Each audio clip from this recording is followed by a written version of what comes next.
नमस्कार मित्रों, मैं अपने YouTube चैनल संस्कृत हंगामा में आप सभी का फिर से स्वागत करता हूं। सबसे पहले मैं अपना परिचय बता देना चाहूँगा। पहले वीडियो में मैंने अपना परिचय नहीं बताया।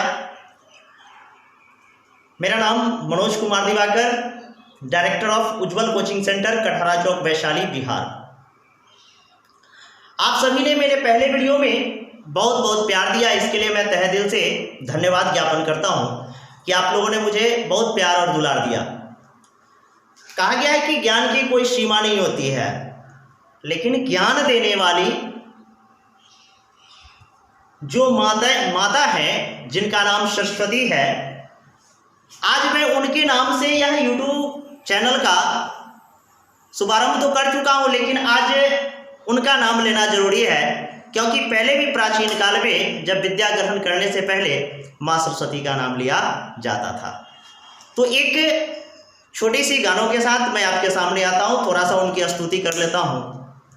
हे स्वर की देवी माँ, वाणी में मधुरता दो। हे स्वर की देवी माँ, वाणी में मधुरता दो। मैं गीत सुनाता हूँ, संगीत की शिक्षा दो।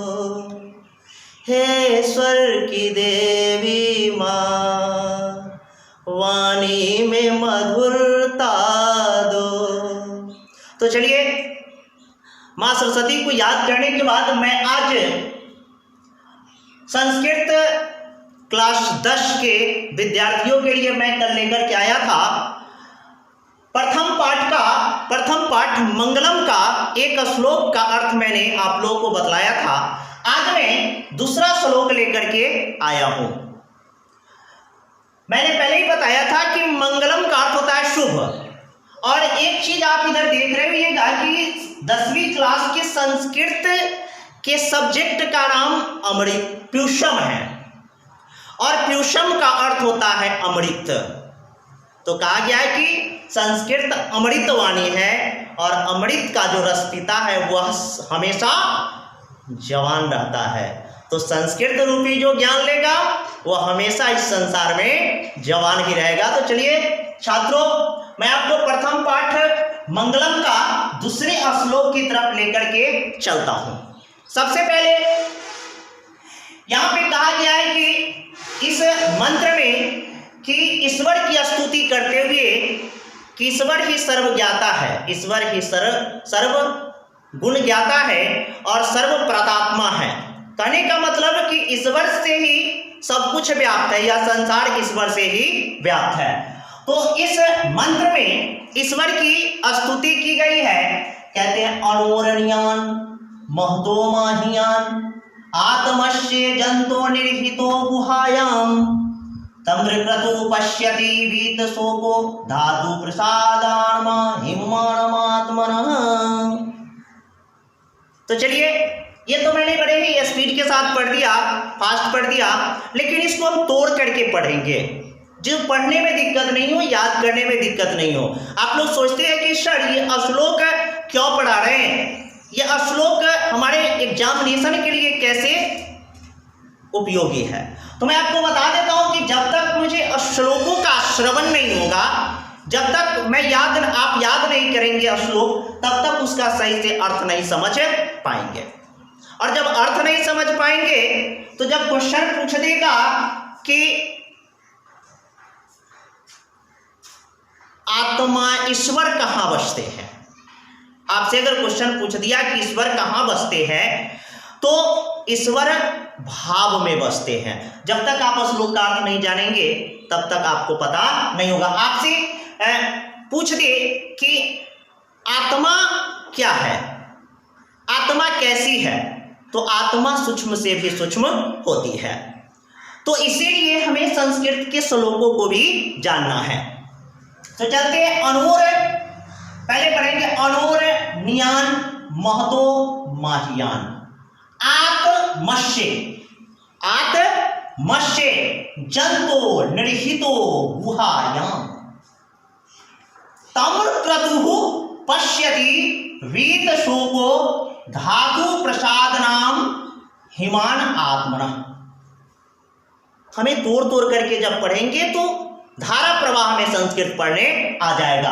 अब इसे हम थोड़ा सा और धारा प्रवाह के रूप में पढ़ते हैं तो कहेंगे अरुणोणियान महतो माहियान आत्मस्य जंतो निर्हितो गुहायाम तम्रक्रतु पश्यति वीत शोको धातु प्रसादान माहिमान आत्मना।